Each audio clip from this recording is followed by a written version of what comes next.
In this video, I'm going to show you very quickly how you can access Timekeeper. So there's a couple ways you can do it. My favorite way is to go to the main website of MGSD.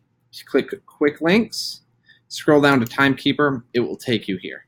The other way that you can do it is you can go to the staff website at tinyurl.com, MHS staff site. If you go over toward staff info, all the way down to the bottom is Timekeeper. You can also bookmark this page so you can access it very quickly. Once you're at Timekeeper, your login is going to be the last four of your social. I'm just going to type mine in real quick. And then your PIN number is any 4-digit number that you already have. It cannot start with a 0. All right, so once you're in Timekeeper, you're not going to have much time to play around in it because it logs you off as a secure thing.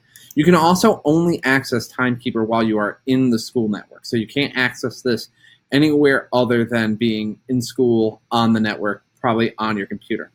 In order to clock in and clock out, you can click on Clock In, Clock Out.